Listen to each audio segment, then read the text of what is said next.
اب ہم بات کرتے ہیں اس کا، ہر بار سوال آ رہا ہے، میں بار بار آپ کو کہہ رہا ہوں اس کو اچھی طرح ذہن میں رکھیے گا۔ اب ہم متقابلات النصوص کو دیکھتے ہیں، اس کے بعد کام تھوڑا سا سپیڈ سے ہوگا۔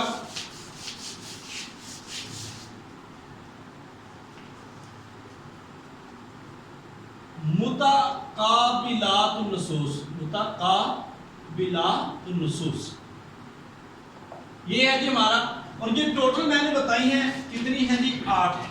ٹوٹل کتنی ہے؟ 8 ہے متقابل۔ اگر ضدیں پوچھی جائیں تو پھر یہ 4 جمع 4 ہیں، یعنی کہ 4 کی ضد ہے۔ اب ہم دیکھ لیتے ہیں اس کو کون کون سی ہے جی۔ ایک ہے جی ظاہر، دوسرا نص، تیسرا مفسر، چوتھا محکم۔ اب اس کی ضدیں بھی ہم ساتھ ساتھ لکھتے جا رہے ہیں، ٹھیک ہے جی۔ ظاہر کی ضد ہے خفی، نص کی ضد ہے مشکل، مفسر کی ضد ہے مجمل، اور محکم کی ضد ہے متشابہ۔ اب ہم ان 4 ضدوں کو ہمیں ڈسکس کرنا ہے، یعنی کہ 8 ہیں ٹوٹل، یہ پچھلی دفعہ سوال آیا ہمیں بھی، 8 ٹوٹل ہیں، 4 اس کی ضدیں ہیں۔ اب ظاہر کسے کہتے ہیں؟ میں ابھی آپ کو بالکل کلیئر کرتا جاتا ہوں۔ ظاہر جس کا سنتے ہی مفہوم کلیئر ہو، سنتے ہی مفہوم واضح ہو، اس کو کیا کہتے ہیں؟ ظاہر۔ جبکہ خفی جس کا مفہوم صیغہ کی وجہ سے نہیں بلکہ کسی اور معنی کی وجہ سے ہو، کسی اور معنی کی وجہ سے ہو، یعنی کہ جس ظاہر کا مفہوم بالکل کلیئر ہوتا ہے، خفی کا مفہوم کلیئر نہیں ہوتا، یعنی کہ صیغہ کی وجہ سے نہیں بلکہ کوئی اور وجہ ہوتی ہے جس کی وجہ سے اس کا مفہوم کلیئر نہیں ہوتا۔ میں صرف ابھی مثالیں نہیں دے رہا چونکہ کام بہت زیادہ ہے، تو اس کو مزید انشاءاللہ تعالیٰ آپ کو بیان کر دیا جائے گا۔ نص کسے کہتے ہیں؟ یہ نص کی تعریف سیم وہی ہے جو عبارت النص کی تھی۔ عبارت النص کی جو تعریف وہی ہے کہ جس کے لیے کلام لایا جائے، جس کے لیے کلام لائی جائے، اس کو کیا کہتے ہیں؟ نص۔ اب نص کا جو متضاد ہے، جو الٹ ہے، وہ کیا ہے؟ مشکل۔ اب مشکل جو ہے، جو خفی سے بھی زیادہ غیر واضح ہو، خفی میں تو کہتے ہیں نا پوشیدہ ہوتی ہے چیز ہے، خفی سے بھی زیادہ مفہوم غیر واضح ہو، یہ یاد رکھیں، غیر واضح ہو جس میں خفی سے بھی زیادہ، وہ کیا کہلائے گا؟ مشکل۔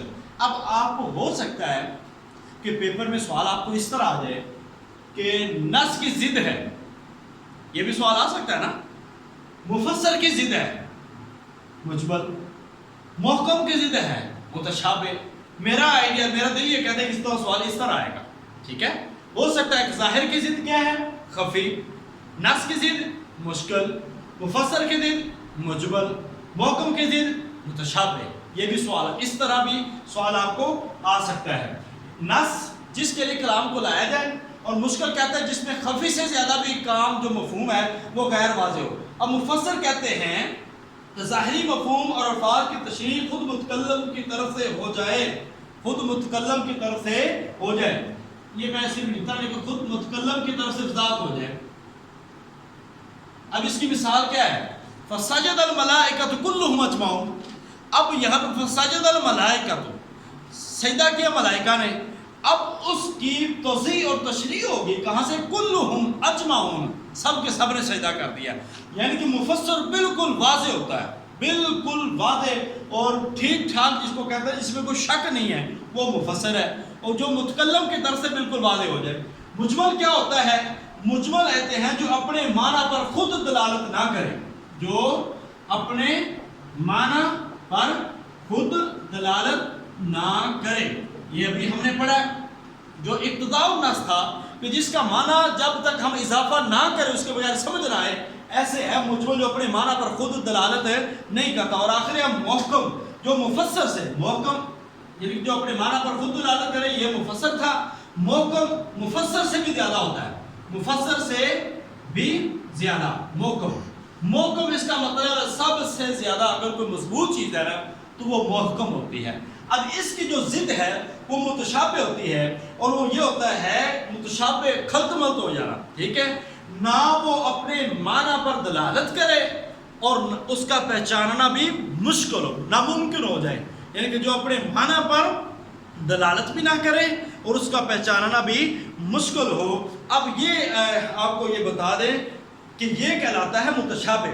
اب محکم کی جو مثال ہے وہ میں نے آپ کو بتائی، ان اللہ لا یظلم الناس شیئا۔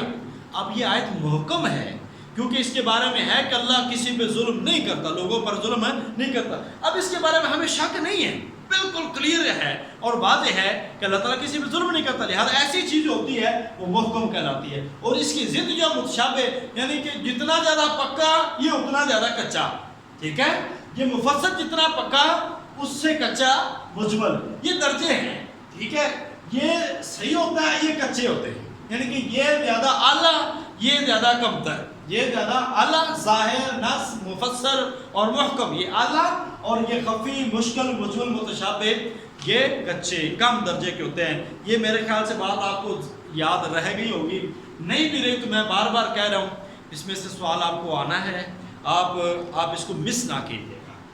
یہ ٹوٹل 8 ہیں، 4 ضدیں ہیں، ہر ایک کی ضد کا خیال رکھنا ہے کہ کون کس کی ضد ہے، ٹھیک ہے۔ عبارت النص اور نص کی تعریف ایک جیسی ہے، بالکل اقتضاء مطالبہ ہے، اس سے معنوں سے بھی آپ کو بہت ساری چیزیں جو ہے نا متشابہ خلط ملط محکم مفسر سے پکا، ٹھیک ہے۔ جی بولیں، چلے پھر کوشچن آپ لاسٹ پہ کر لیجئے گا، میں ابھی کام کافی سارا رہتا ہے وہ میں مکمل کر لوں۔ اب ذرا ایک نا تھوڑا سا سکیچ دیکھیے گا۔ حکم شرعی کی 2 اقسام ہیں، یہ پتہ نظر آئے گا، حکم شرعی کی 2 اقسام ہیں، یہ یاد رکھنا آپ، حکم شرعی کی کتنی اقسام ہیں؟ 2۔ حکم تکلیفی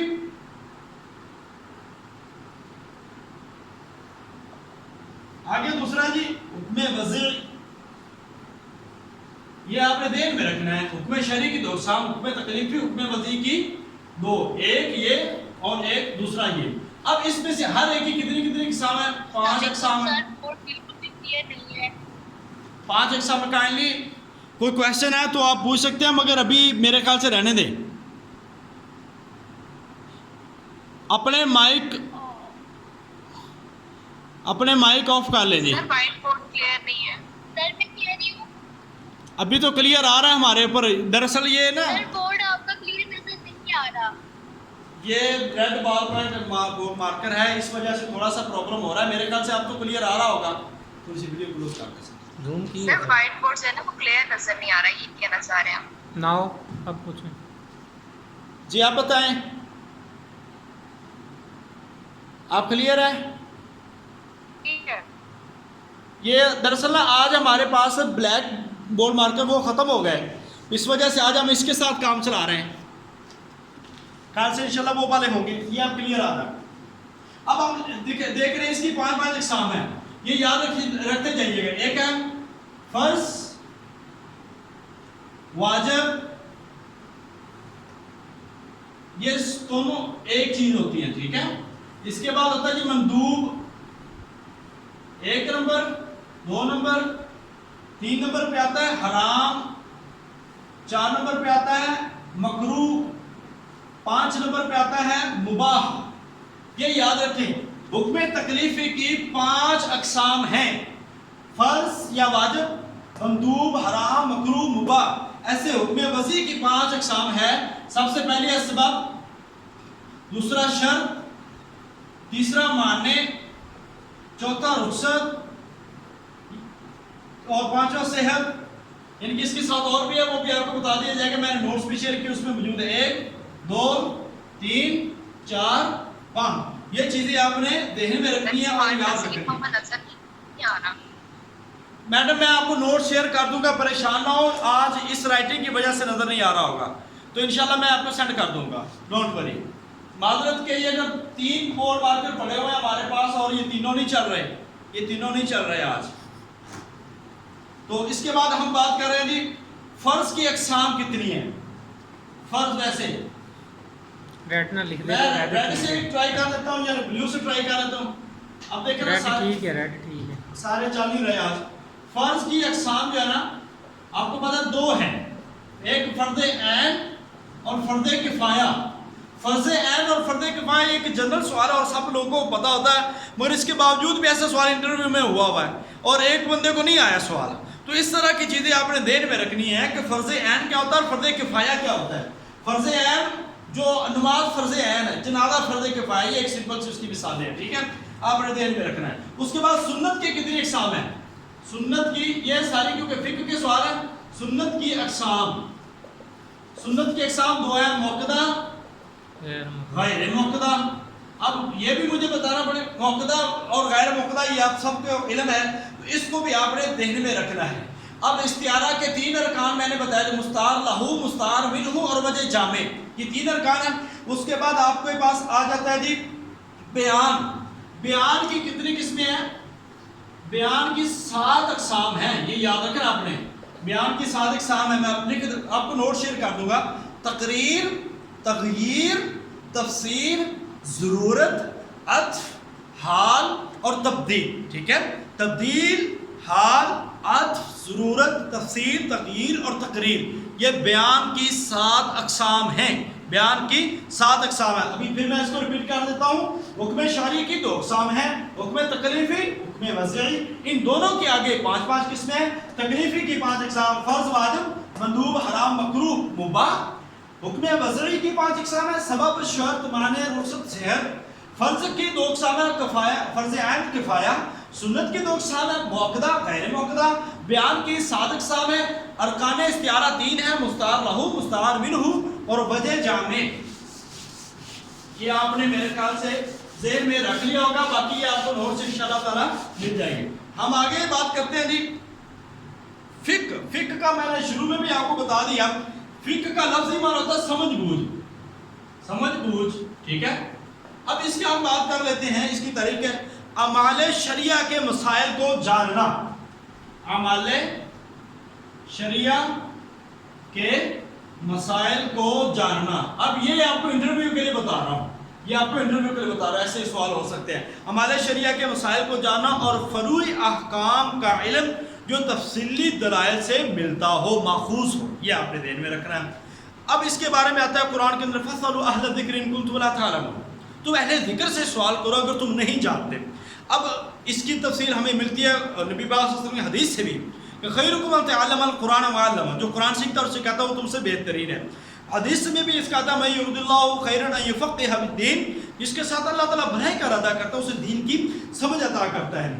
یعنی کہ فقہ جو ہے نا یہ انسان کو ایک خوشگوار زندگی گزارنے کے لیے یہ انتہائی ضروری ہے. یہ ہم اس کو پڑھ چکے ہیں. ٹھیک ہے, اب ہم بات کرتے ہیں ایک فَاسْأَلُوا أَهْلَ الذِّكْرِ. مجھے ایک لطیفہ بھی ذہن میں آتا ہے. لطیفہ تو کیا لوگ کیا کرتے ہیں, ایسے نا قرآن یہ کہتا ہے کہ اگر تمہیں نہیں نہ پتا تو پھر تم اہل علم سے, اہل ذکر, اہل علم, ان سے سوال کر لو.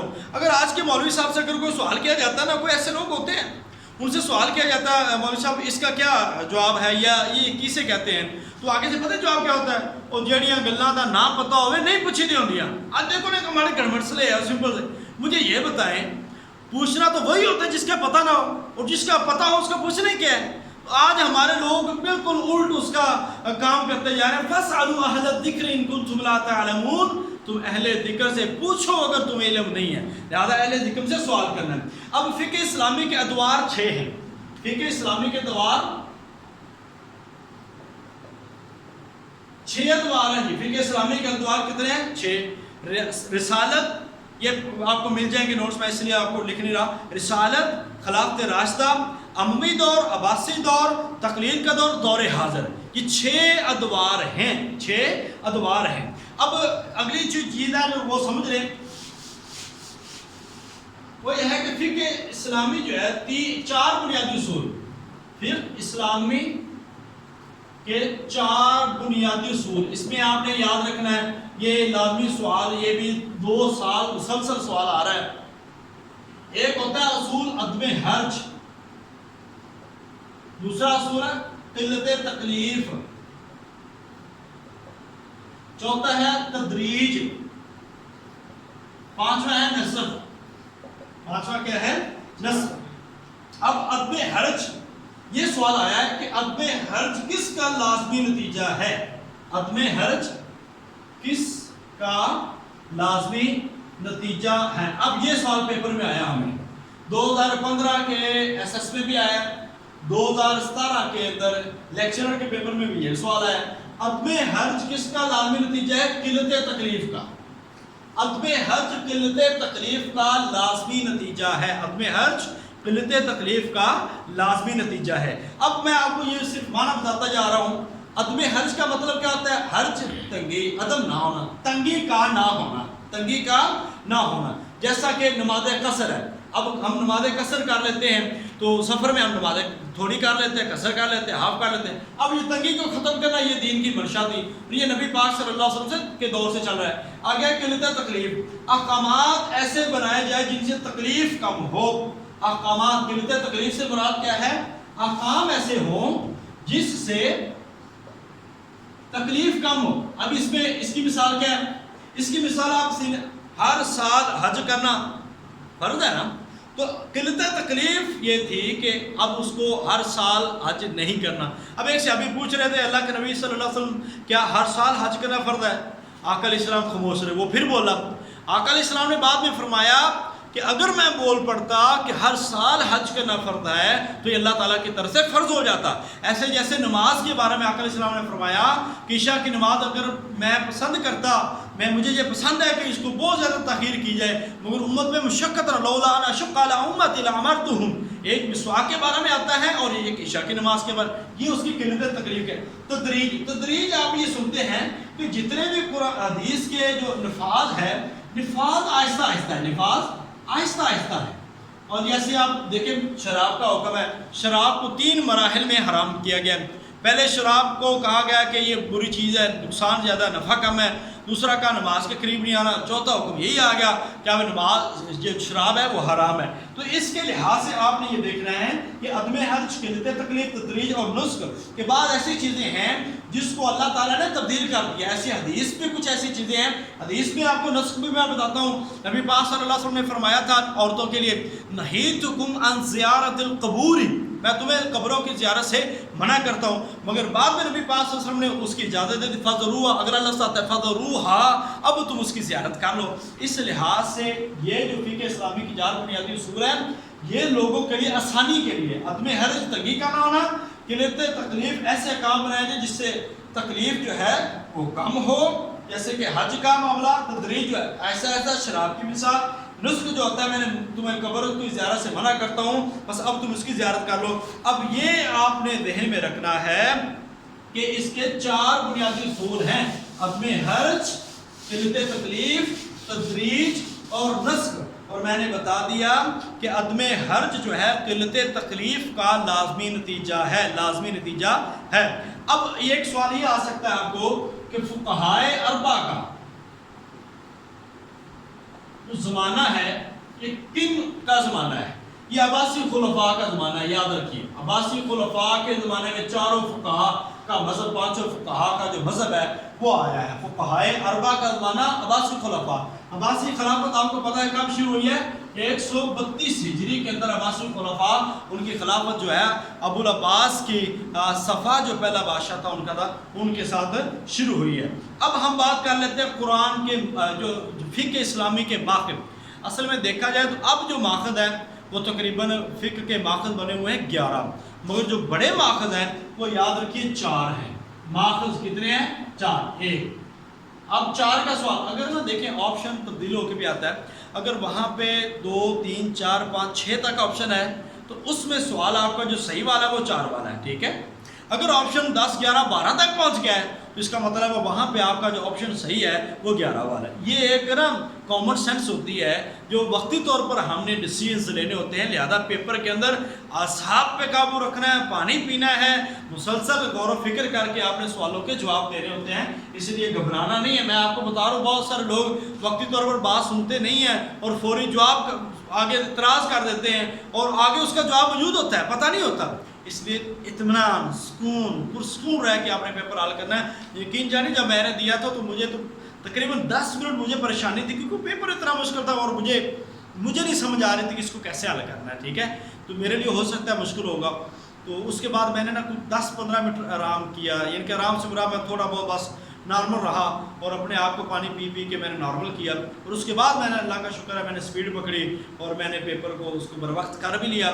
اور پھر بھی آس امید تو تھی مگر کم تھی، مگر اللہ تعالیٰ کی رحمت ہوئی اور اللہ کا فضل ہوا، یہ ہو گیا ہمارا. ماخذ کی طرح یہ طریقے میں آپ کو بتا رہا ہوں کہ بعض اوقات ایگزیکٹ جواب نہیں ہوتا وہاں پہ قریب ترین کا جواب ہوتا ہے. تو وہاں پہ اگر قریب ترین کا جواب ہے نا تو پھر اس کو سلیکٹ کرنا ہوتا ہے. یہ نہ ہو کہ اگر وہ ہے نہیں ہے لہٰذا چھوڑ دیں، اگر چھوڑ کے آئے تو وہ تو آپ کی میں شامل ہی نہیں ہے نا پھر. تو قریب ترین کا آپشن بھی ہمیشہ ذہن میں رکھتے ہوتے ہیں. ماخذ قرآن ہے، حدیث اور اجماع، قیاس. ٹھیک، یہ دو پہ تو آپ بہت ساری باتیں ہوتی نہیں ہمارے قرآن اور حدیث میں. اجماع پہ بات کرتے ہیں. اجماع جو ہوتا ہے نا، کسی زمانے میں تمام مسلمان مجتہدین کسی فیصلے پر متفق ہو جائے، اس کو کیا کہتے ہیں؟ اجماع. اب اجماع کی دو قسمیں ہیں، سکوتی، اجماع سکوتی اور اجماع صریح. یہ آپ نے یاد رکھنے والی چیز ہے. پیپر میں یہ پوچھا جانا ہے، کچھ زیادہ تعریف ڈیفینیشن صریح پوچھی جانی، مگر ہو سکتا ہے کہ پیپر جو ہے وہ کبھی کبھی ٹیکنیکل آ جائے تو وہ تعریفوں میں بھی اتر آتے ہیں، یہ بھی ممکن ہے. یہ تو پیپر سیٹر پہ ہوتا ہے. اجماع سکوتی اور اجماع صریح. اجماع کی کتنی قسمیں ہیں؟ اجماع سکوتی اور اجماع صریح. اور دوسری بات ہے ارکان. قیاس. قیاس جو ہوتا ہے، قیاس کی کیا تعریف ہوتی ہے جی؟ یہ بھی میں آپ کو بتاتا ہوں، اس کو ریز کر دیں. قیاس جو ہے نا، قیاس اس کی طرح دیکھیں تعریف کیا ہے. قیاس مشترک علت ایک مشترکہ علت ایک کا حکم شرع میں معلوم ہونے سے دوسری کو پہلی سے ملا دینا. یعنی کہ دونوں میں نا علت ایک جیسی ہے، وجہ ایک جیسی ہے. پہلی کا حکم ہمیں قرآن سے ملا ہے یا حدیث سے ملا ہے، اب اسی پہ اس کو قیاس کر کے ملا دینا، یہ کیا ہوتا ہے؟ قیاس. یہ قیاس کرنا، یعنی کہ ایک علت مل گئی، اس جیسی علت دوسری چیز میں پائی جاتی ہے مگر اس کا حکم ہمیں قرآن حدیث سے نہیں ملتا، لہذا اسی پہ قیاس کر کے اس کا حکم اسی پہ لاگو کر دینا، یہ ہوتا ہے قیاس. اب اس کی میں آپ کو بتا دوں کہ قیاس کی جو اقسام دو ہیں. اقسام کتنی ہیں؟ دو. ایک قیاس تردد ہے اور ایک عکس ہے. اب اس کی ارکان کتنے، یہ پوچھا جا سکتا ہے. ارکان قیاس، یہ لازمی سوال ہو سکتا ہے. ہاں جی، میٹنگ اینڈ ہوگی، نا لمبا چلو. نیٹ ورک پرابلم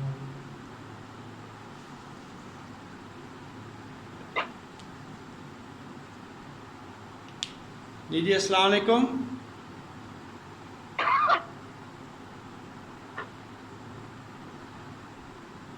جی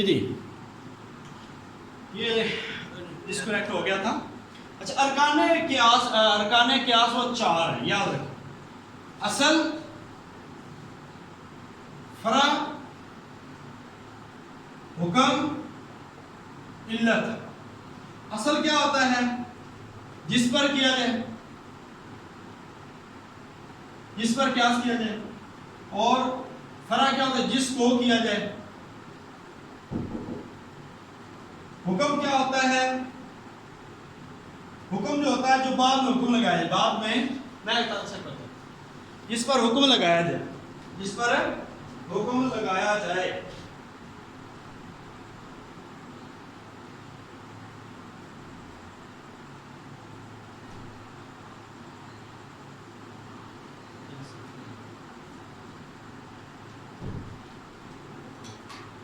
اچھا جی، اور آخر پہ آتے ہیں جی حکم اور علت. اور علت جو ہوتا ہے جو وصف ان کے اندر ہو، وصف کو کیا کہتے ہیں؟ علت. یہ آپ نے ذہن میں رکھنی ہے چیزیں. اس کے بعد یہ ہمارا فقہاء کا تعارف ہے. فقہاء کا تعارف انشاءاللہ تعالی میں آپ کو سینڈ کر دوں گا. ٹائم کافی ہو چکا ہے، کلاس کا دورانیہ بھی کافی، مگر میری کوشش تھی آج اس کو کور کرنے کی. چلیں انشاءاللہ تعالی کل آپ نے فقہاء کا تعارف جو ہے نا وہ آپ نے لازمی کرنا ہے، اور انشاءاللہ تعالی اس کو ہم کل حل کریں گے. تو میں آپ کو سینڈ بھی کر دوں گا. تو سب سے زیادہ جو سر جی تھوڑا نیٹ کا مسئلہ ہے، سانو آواز بالکل نہیں آ رہی، کٹ کٹ کٹ کے آ رہی ہے. یہاں سے ٹھیک سر ہے، میرا آپ نیٹ اپنے- بالکل ٹھیک چل رہا ہے آپ اپنے اور نیٹ پہ بالکل لگائیں۔ کلیئر ہے، یہاں پہ کوئی پرابلم نہیں ہے. تو ان شاء اللہ تعالیٰ آج کی کلاس یہاں پہ ریڈ سگنل آ رہا ہے ہمارے پاس میں، آپ کے نام کے ساتھ ریڈ سگنل آ رہا ہے. نہیں اب نہیں آ رہا، پہلے آ رہا تو اس وقت میوٹ تھا. کلیئر ہے بابا۔ ٹھیک ہے جی، چلیں اب آواز کلیئر ہے تو ان شاء اللہ تعالیٰ ہم یہ کرتے ہیں. السلام علیکم. جی وعلیکم السلام. آواز کٹ کٹ کے آتی ہے. سر یہ جو فقہا کا تعارف ہے، اس کے اندر جو طریقے ہیں نا، جی جی. طریقے مختلف کتابوں میں مختلف آ رہی ہیں، جس کی وجہ سے تھوڑی سی پریشانی ہے.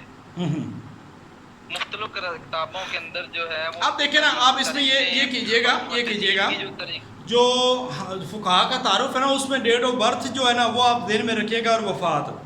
باقی جو ان کے شاگرد ہیں، جیسا کہ میں اب امام ابو حنیفہ رحمۃ اللہ علیہ کا آپ کو تعارف کروا دیتا ہوں. امام ابو حنیفہ رحمۃ اللہ علیہ کا نام نعمان بن ثابت ہے. 80 ہجری کوفہ کے اندر پیدا ہوئے ہیں، 150 ہجری بغداد میں اور جیل میں فوت ہوئے ہیں. یہ آپ کو پتا ہے کہ کون سے خلیفہ، یہ سوال آیا کہ جو جیل کے اندر فوت ہوئے، امام ابو حنیفہ رحمۃ اللہ علیہ. ان کے اساتذہ حماد بن ابی سلیمان ہے، شریک بن عبداللہ نخعی اور سفیان بن سعید ثوری ہیں. یہ ان کے اساتذہ کرام ہیں. اب ایک اصطلاح آتی ہے پیپر میں، وہ میں آپ کو بتاتا ہوں. وہ یہ آتی ہے صاحبین کی، شیخین، طرفین. یہ آپ کو پیپر میں سوال لازمی آ جاتا ہے.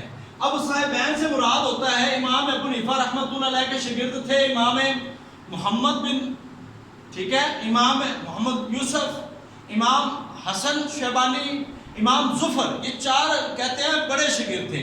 اور ان میں سب سے زیادہ جو قیاس کرنے والا تھا، سب سے زیادہ قیاس کرنے والا تھا ظفر، جو امام ابو حنیفہ رحمۃ اللہ علیہ کا شاگرد تھا. ظفر یہ سب سے زیادہ قیاس کرتا تھا. جب فقہ کی اصطلاح میں، یاد رکھیں، شیخان حدیث کی اصطلاح میں بخاری مسلم کو کہا جاتا ہے، فقہ کی اصطلاح میں شیخان کہا جاتا ہے امام ابو حنیفہ رحمۃ اللہ علیہ اور ابو یوسف رحمۃ اللہ علیہ کو. امام ابو یوسف رحمۃ اللہ علیہ کو، یہ دونوں استاد شاگرد کو شیخان کہا جاتا ہے. جی بولیں. رہنے دیں سر، رہنے دیں کویسچن رہنے دیں. صاحبین کہتے ہیں امام محمد کو، محمد اور امام یوسف کو، امام یوسف رحمۃ اللہ علیہ کو کیا کہتے ہیں؟ صاحبین. اب طرفین امام ابو حنیفہ رحمۃ اللہ علیہ کے ساتھ ان کے شاگرد ہوتے ہیں امام محمد رحمۃ اللہ علیہ. یہ اب یاد رکھنا ہے، صاحبین امام محمد اور امام یوسف، شیخان فقہ میں ابو حنیفہ اور ابو یوسف، طرفین کہتے ہیں امام ابو حنیفہ اور امام محمد رحمۃ اللہ علیہ. یہ آپ نے اصطلاح یاد رکھنی ہے. اور امام شافعی رحمۃ اللہ علیہ کا امام صاحب کے بارے میں ایک قول تھا، وہ آپ کو قول بتا دیتے ہیں کہ علم فقہ سمجھنے والا امام ابو حنیفہ رحمۃ اللہ علیہ کا محتاج ہے. یہ امام شافعی رحمۃ اللہ علیہ نے امام ابو حنیفہ رحمۃ اللہ علیہ کے بارے میں کہا تھا.